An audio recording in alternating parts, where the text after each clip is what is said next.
হেই ছোট্ট ভাই ব্রাদার, কি অবস্থা সবার? আশা করি সবাই ভালো আছো। অঙ্কের ভয় এবার হবে জয়, তাই তো আবার চলে আসলাম তোমাদের নবম দশম শ্রেণীর আরও একটি অঙ্ক নিয়ে। পৃষ্ঠা নাম্বার 73 যদি লক্ষ্য করো তাহলে দেখবে যে অনুশীলনী 3.5 আছে। এই অধ্যায়ের 25 পর্যন্ত কিন্তু আমরা আগের ক্লাসে শেষ করে ফেলেছি। আজকে আমরা 26 নাম্বার থেকে শুরু করব। ওকে, 26, 27 এরকম আরও অঙ্ক আছে। চলো একটা একটা করে আগে শুরু করি। ওকে, এখানে দেখো কি বলছে। আর তুমি যদি আগের অঙ্কগুলো দেখে না থাকো, চলে যেতে পারো আমার চ্যানেলের প্লেলিস্টে। সেখানে কিন্তু সব অঙ্কগুলো একদম সিরিয়াল বাই সিরিয়াল দেওয়া আছে। আশা করি তোমাদের অনেক উপকার হবে। এবার দেখো 26 নম্বরে বলছে মুনাফার একই হারে 300 টাকার 4 বছরের সরল মুনাফা ও 400 টাকায় 5 বছরের সরল মুনাফা একত্রে 128 টাকা হলে শতকরা মুনাফার হার কত? আমাদের কী বের করতে বলছে? শতকরা মুনাফার হার। ওকে, আচ্ছা। আর এখানে বলছে সরল মুনাফা, এটাও মুনাফার একই হারে, অর্থাৎ মুনাফার হারটা কিন্তু একই হবে। ঠিক আছে, এই 300 টাকায় 4 বছরের মুনাফার মানে যে মুনাফার হার হবে, এই 400 টাকারও মুনাফার হার সেই একই থাকবে। ওকে, আচ্ছা। এইটাও সরল মুনাফা, এইটাও সরল মুনাফা, দুটোই সরল মুনাফা। দেখো আমরা সমাধানে চলে যাই। চলো তাহলে, দেখো কঠিন না কিন্তু 26 নাম্বার। তাহলে এখানে জাস্ট আমরা একটু ধরে নিই, যে ধরি বা মনে করি এখানে জাস্ট আমরা জিনিসগুলো লিখে নেব। যে আমরা কিন্তু জানি এগুলো প্রকাশ করে আসল সমান কি দ্বারা প্রকাশ করে? পি দ্বারা, তাই না? সময় এন দ্বারা, এবং মুনাফার হার, এবং মুনাফার হার সমান কত? আর এগুলো দ্বারাই প্রকাশ করে। এই জিনিসটা জাস্ট আমরা লিখে নিলাম। এবং সরল মুনাফা যেহেতু দুইটাই, ঠিক আছে, এখানে কিন্তু বলে দিছে 300 টাকায় 4 বছরের সরল মুনাফা ও 400 টাকায় 5 বছরের সরল মুনাফা, মানে দুইটা ক্ষেত্রেই সরল মুনাফা কাজ করছে। তাহলে আমরা জানি, দেখো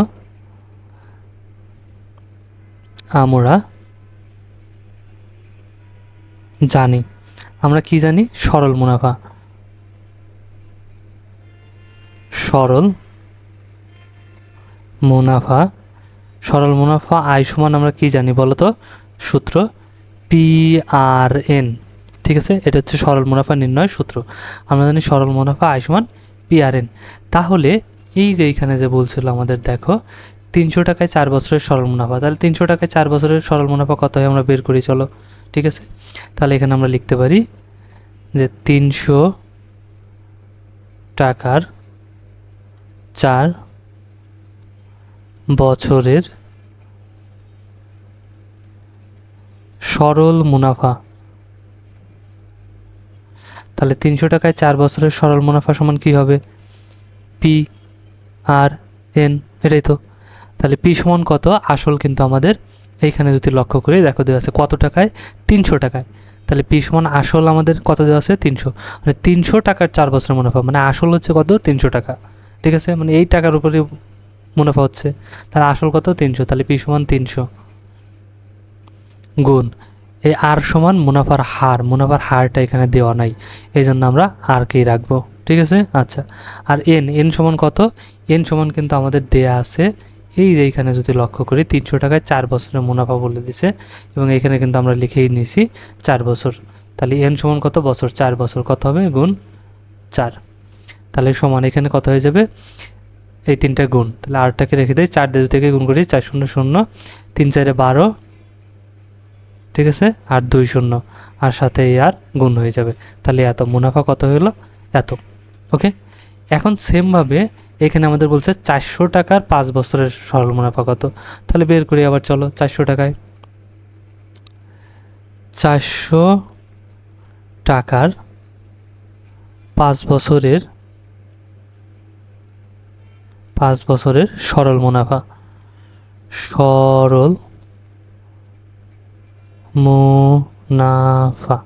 ঠিক আছে। এখানে কী হয়ে যাবে? সেমভাবে PRN, পি সমান কত? এইখানে আসল কত? 400 টাকায়, তার মানে 400 আসল। ঠিক আছে, 400 গুণ আর সমান নাই, আরকে রেখে দেবো, গুণ এন সমান কত? 5 বছর। তাহলে এখানে 5, তাহলে সমান কত হয়ে যাবে? 4 5 20, আর 2 শূন্য। ওকে, আর সাথে আর এত। তাহলে মুনাফা পেয়ে গেলাম, দুইটারই সরল মুনাফা পেয়ে গেলাম। এখন যদি আমরা প্রশ্নটা একটু লক্ষ্য করি, এখানে কী বলছিল, একই হার মুনাফায়, ঠিক আছে, 300 টাকায় 4 বছরের সরল মুনাফা ও 400 টাকায় 5 বছরের সরল মুনাফায় একত্রে কত হয়? 128 টাকা হয়। মানে এইটার যে মুনাফা সেইটা এবং এই 400 টাকার 5 বছরের যে মুনাফা এইটা, এই দুইটা মিলে একত্রে হয় কত টাকা? 128 টাকা। তাহলে আমরা লিখতে পারি, দেখো প্রশ্ন মতে তাহলে এইটা আর এইটা যোগ করে হয় কত? 128। তাহলে আমরা লিখতে পারি 1200 আর যোগ 2000 আর সমান কত? 128। এটাই কিন্তু আমাদের প্রশ্নে বলে দিয়েছে। ওকে, তাহলে দেখো এখন যদি আমরা সমাধান করি তাহলে কিন্তু হয়ে যাবে, বা তাহলে 1200 আর 2000 3200 হয়ে যাবে। 3200 আর সমান কত? 128। ওকে, তাহলে আর এর সাথে এই 3200 কিসের সম্পর্ক? গুণের। যখন একে ওই পাশে পাঠিয়ে দেবো কী হয়ে যাবে? ভাগ। তাহলে বা এখানে 8টাকে এই পাশে রাখবো, এই পাশে 128 ভাগ হচ্ছে 3200। ওকে, এখন আমাদের বের করতে বলছে কি, আমাদের প্রশ্নে চেয়েছিল দেখো শতকরা মুনাফার হার। শতকরা মানে কি? পার্সেন্টেজ। যখনই পার্সেন্টেজ নিয়ে আসবো তখনই কী হয়ে যাবে? 100 দ্বারা গুণ।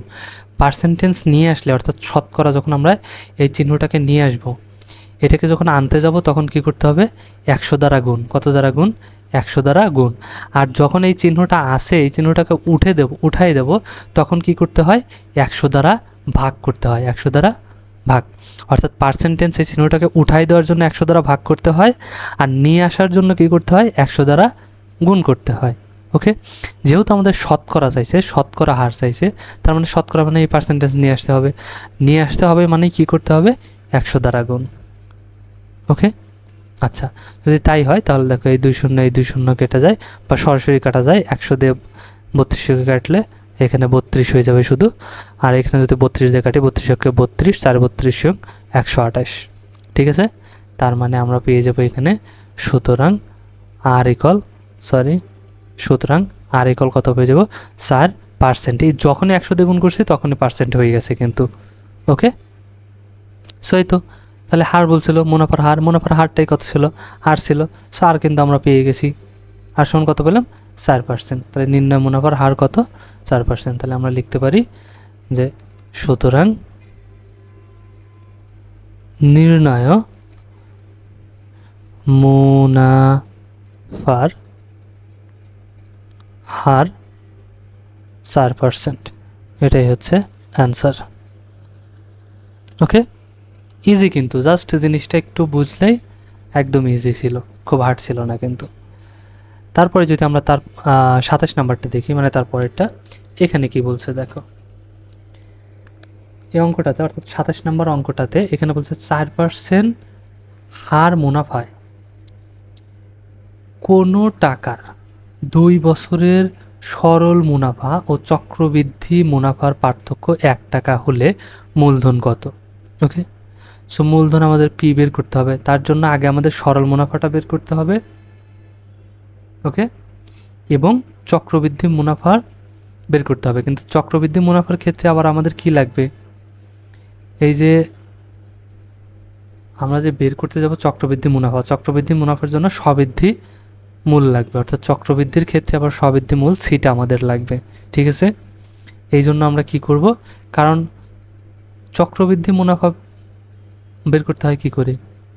সবৃদ্ধি মূল বিয়োগ আসল যদি বাদ দেই তবেই কি পাবো? চক্রবৃদ্ধি মুনাফা পাবো। ঠিক আছে, যেহেতু চক্রবৃদ্ধি মুনাফা পেয়েছে, তাহলে চক্রবৃদ্ধি মুনাফা পাওয়া যায় কি করে? চক্রবৃদ্ধি বা সমৃদ্ধি মূল, চক্রবৃদ্ধি মুনাফার ক্ষেত্রে যে সমৃদ্ধ মূল বা মুনাফা আসল যেটাকে বলে, সেটা থেকে বাদ দিতে হয় কি? আসল, তবেই কি পাওয়া যায়? চক্রবৃদ্ধির মুনাফা পাওয়া যায়। ঠিক আছে, হয়তো কথাটা প্যাসের মনে হতে পারে, চলো আমরা আগে সমাধানে চলে যাই। দেখো এটাও কিন্তু ইজি। যেমন মনে করি এখানে আমরা লিখে নেব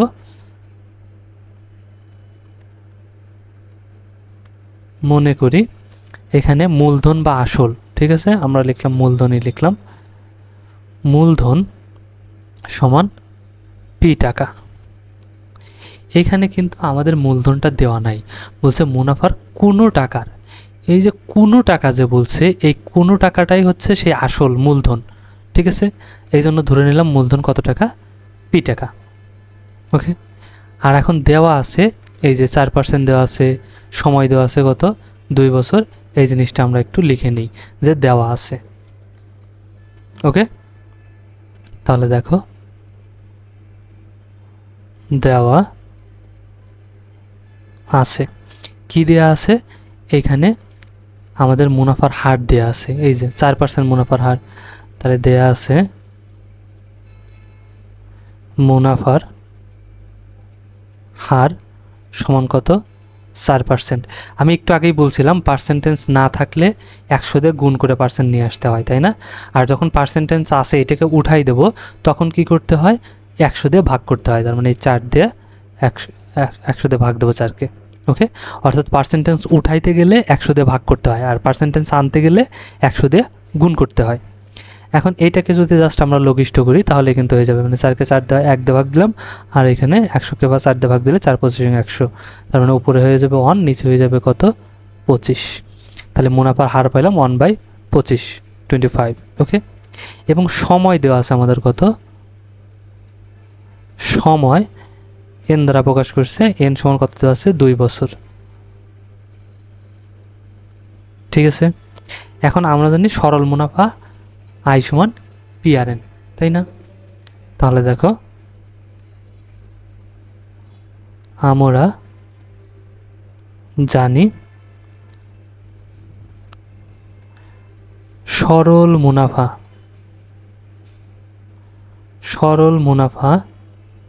আই সমান পিআরএন, ওকে। সো এক্ষেত্রে আমরা যদি এখানে লক্ষ্য করি, প্রথমটা কিন্তু দেখো বলছিল 4% মুনাফায় কোনো টাকায় 2 বছরের সরল মুনাফা। তার মানে এই যে 4% হারে এটা সরল মুনাফা গেছে। তারপরে আবার কী বের করতে হবে, চক্রবৃদ্ধি মুনাফা, ওটা পরে আসতেছি, আগে সরল মুনাফা আছে, এই জন্য সরল মুনাফাটা বের করি। তাহলে এইখানে যদি আমরা লক্ষ্য করি, এখানে আমাদের কি আছে দেখো তো, আসল কি আমাদের পি সমান মান দেওয়া আছে, দেওয়া নাই, এই জন্য পি থাকবে, গুণ আর সমান মুনাফার হার কত পাইছি, 1/25। তাহলে এটা নিলাম 1/25 ইন্টু এন সমান কত দেওয়া আছে, সময় দেওয়া আছে কত, 2 বছর, তাহলে নিলাম 2। তাহলে এখন কি হয়ে যাবে, এই সব এই পিউ কিন্তু উপরে, নিচে 1 আছে, 2 উপরে, ঠিক আছে। কাটাকাটি যদি না যায় তাহলে উপরে উপরে গুণ, নিচে নিচে গুণ। তাহলে এই পি 1 আর 2 গুণ হয়ে যাবে, তাহলে উপরে হয়ে যাবে 2p, আর নিচে হয়ে যাবে কত, 25। এত টাকা, এটা হচ্ছে কি সরল মুনাফা। এটা কি বের করলাম, সরল মুনাফা। এখন চক্রবৃদ্ধি মুনাফার ক্ষেত্রে স্ববৃদ্ধি মূলটা লাগবে, অর্থাৎ সিটা লাগবে। কেন, কারণ সরল, এই যে আমাদের যে এইখানে বলছিল যে চক্রবৃদ্ধি মুনাফা বের করতে হয় কী করে, সি মাইনাস পি। অর্থাৎ মুনাফা আসল থেকে মুনাফা বাদ দিলে কি পাওয়া যায়, চক্রবৃদ্ধি মুনাফার পাওয়া যাবে, ওকে। তাহলে আমাদের কি লাগবে, সমৃদ্ধি মূল সিটা লাগবে, ওকে। তাহলে চক্রবৃদ্ধি মুনাফার ক্ষেত্রে এখন আমরা কি লিখতে পারি, চক্রবৃদ্ধি মুনাফার ক্ষেত্রে এখানে দেখো চক্রবৃদ্ধি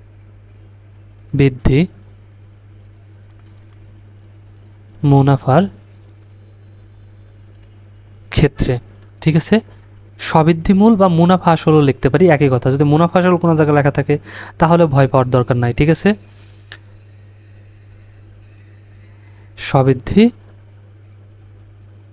স্ববৃদ্ধিমূল আর মুনাফা আসল একই কথা। তাহলে স্ববৃদ্ধিমূলকে প্রকাশ করে সি দ্বারা, ঠিক আছে। স্ববৃদ্ধিমূল সি সমান আমরা কি লিখতে পারি, বা কি, P into 1 plus r⁴n, bracket দিয়ে এর উপর হচ্ছে n, ঠিক আছে। তাহলে স্ববৃদ্ধিমূল সি সমান পি ইন্টু 1 প্লাস r⁴n। এখন যদি আমরা মান বসাই তাহলে কিন্তু দেখা হয়ে যাবে।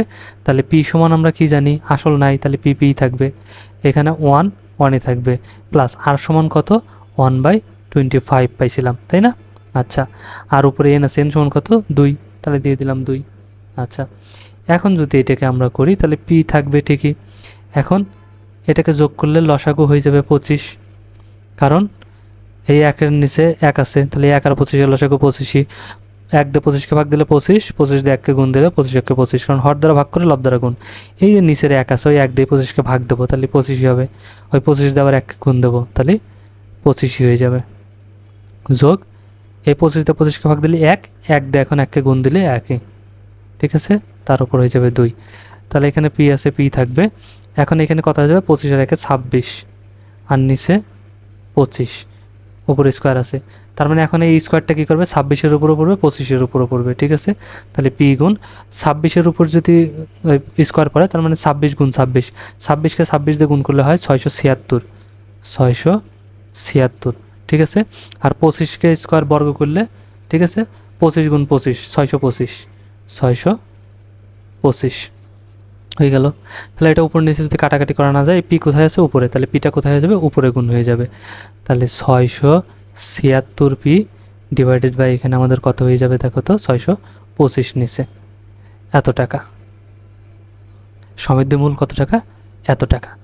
এখন আমাদের বের করতে বলছে কি, এই যে চক্রবৃদ্ধি মুনাফা। তাহলে আমরা জানি চক্রবৃদ্ধি মুনাফা সমান,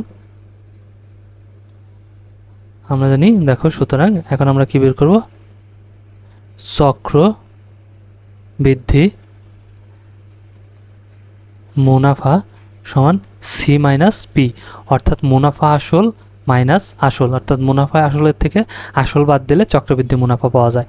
তাহলে এইখানে আমাদের দেখো তো চক্রবৃদ্ধি মুনাফা কত পেয়েছি,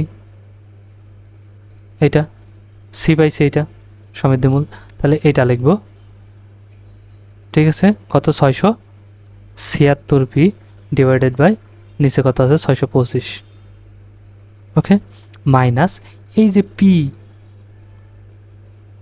পি কি আমরা কোনো মান পাইছি, পির কোনো মান পাই নাই, এই জন্য পি পি থাকবে, ওকে। এখন আমরা কি করব, এটাকে বিয়োগ করব, ওকে। আচ্ছা, তাহলে চলো বিয়োগ করি। বিয়োগ করলে কত হয়ে যাবে, লসাগু 625 আর 1-এর লসাগু 625 হয়ে যাবে। এটাতে ভাগ দিলে কে একই হবে, 1 দিয়ে থেকে উপরেরটা গুণ দিলে এটাই হয়ে যাবে 676 পি বিয়োগ, ঠিক আছে। তাহলে এর নিচে 1 আছে, 1 দিয়ে যদি এটাকে ভাগ দিয়ে কত হয়ে যাবে, এটাই হয়ে যাবে 625, 625 দিয়ে পি দিকে গুণ দিলে 625 পি, ওকে। আচ্ছা, তাহলে এখন যদি বিয়োগ করি কত হবে, 5 আছে কত হলে 6 হবে, 1 হলে, এত আমার কিছুই নাই, 2 আছে কত হলে 7 হবে, 5 হলে, এত আমার কিছু নাই, 6 6 মিলে গেল, বামে শূন্য বসে না, তাহলে 51 পি নিচে হয়ে যাবে কত, 625। তাহলে চক্রবৃদ্ধি মুনাফা পেলাম কত, এত, ওকে।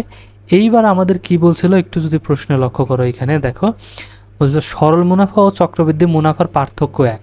তার মানে এই দুইটার পার্থক্য সরল মুনাফা আর চক্রবৃদ্ধি। সরল কোনটা পাইছি, এইটা সরল মুনাফা, সরি এটা না তো, এটা তো মুনাফার হার। সরল মুনাফা এই যে পাইছি, এখানে বাই করছি, এই যে এটা সরল মুনাফা, আর এইটা পাইলাম কি, চক্রবৃদ্ধি মুনাফা। এই দুটোর মধ্যে পার্থক্য কত বলছে, আমাদের প্রশ্ন বলছে পার্থক্য 1। এখন পার্থক্য মানে আমরা কি জানি, বিয়োগ, ঠিক আছে। তাহলে পার্থক্য 1, তাহলে আমরা কি লিখতে পারি, প্রশ্ন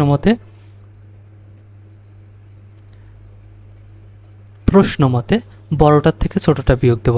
বড় কোনটা, সরল মুনাফা বড় হয় না চক্রবৃদ্ধি মুনাফা বড় হয়, অবভিয়াসলি সবসময় চক্রবৃদ্ধি মুনাফা বড় সরল মুনাফার চাইতে, ওকে। তাহলে এটা চক্রবৃদ্ধি মুনাফা, এটার থেকে বাদ দেব, তাহলে এটা কত, 51 পি ডিভাইডেড বাই 625, এর থেকে বাদ দেব কি, সরল মুনাফা, ওকে। কত পাইছিলাম, এই যে 2p বাই 25, ওকে। তাহলে লিখে ফেললাম 2p বাই 25। কোথায় পাইছিলাম খেয়াল করছো, এই যে প্রথমে কিন্তু আমরা বের করে নিয়েছিলাম সরল মুনাফা, ওকে। আচ্ছা, তাহলে এখানে লক্ষ্য করো এইটা সমান পার্থক্য, পার্থক্য বলছে কত, 1, তার মানে আমরা নিয়ে নিলাম 1, হয়ে গেল। এখন জাস্ট এটা সমাধান করব। এখন দেখো এটার যদি সমাধান করি, তাহলে 625 আর 25-এর লসাগু কত হয়ে যাবে, 625, ওকে। যেগুলো থাকে সেগুলোতে যে সবচেয়ে বড়টা যদি ছোটোগুলো দ্বারা বিভাজ্য হয়, তাহলে সেটাই হয়ে যায় লসাগু। 25 দ্বারা 625 বিভাজ্য, এই জন্য 625 লসাগু হয়ে গেছে। তাহলে 625 দ্বারা 625কে ভাগ দিলে 1 হবে, 1 দ্বারা 51 গুণ দিলে 51 হয়ে যাবে, এই বিয়োগ এই বিয়োগ। এখন 25 দ্বারা 625কে যদি ভাগ দেই তাহলে 25 হবে, ঠিক আছে। 25কে 25 দিয়ে গুণ করলে 625 হয়, এই জন্য 25 দিয়ে 625কে ভাগ দিলেও 25 হয়। 25 দিয়ে 2কে গুণ দিলে 25 দুগুণা 50, আর হচ্ছে পি সমান কত, 1। তাহলে বা এখানে আমরা কত পাবো, 51 পি থেকে 50 পি বাদ দিলে একটা পি, একটা পি হলে শুধু পি লিখতে হয়, এখানে 625 সমান 1। এখন আমরা কি করব, বজ্র গুণ করব। এই একের নিচে মনে মনে এক আছে, তাহলে এক আর পিকে গুণ করব, এটা আর এটাকে গুণ করব। ঠিক আছে, তাহলে পি আর 1 গুণ করলে পি সমান 625কে 1 দিয়ে গুণ করলে 625। তার মানে সুতরাং পি সমান আমরা কত পেয়ে গেছি, 625। ঠিক আছে, এবং আমাদের প্রশ্নে কি বের করতে বলছিল, প্রশ্নে বের করতে বলছিল মূলধন কত, আর মূলধন ধরে নিয়েছিলাম আমরা পি, তার মানে পির মান পেলেই পেয়ে যাব মূলধন। তাহলে এখানে কিন্তু আমরা পির মান দেখো পেয়ে গেছি, পি সমান কত, 625। তাহলে আমরা লিখতে পারি সুতরাং মূলধন কত, 625 টাকা। সো এটাই হচ্ছে অ্যান্সার। আশা করি বোঝা গেছে, তাই না? মজার জিনিসগুলো কিন্তু, ঠিক আছে, জাস্ট একটু করে প্যাচ দিয়ে রাখে, কিন্তু সেগুলা যে খুব কঠিন তা কিন্তু না, তুমি 2-3 বার করলে নিজেই বুঝতে পারবে এই অঙ্কগুলো পরবর্তীতে। ওকে, সো আশা করি বুঝে গেছো। আর ক্লাসটা যদি ভালো লাগে অবশ্যই লাইক দিয়ে দিও আর তোমার মতামত জানিও। আর হ্যাঁ, বন্ধুদের সাথে শেয়ার করতে কিন্তু একদমই ভুলো না। দেখা হচ্ছে নেক্সট ক্লাসে, ততক্ষণ সবাই ভালো থাকো, সুস্থ থাকো, আল্লাহ হাফেজ।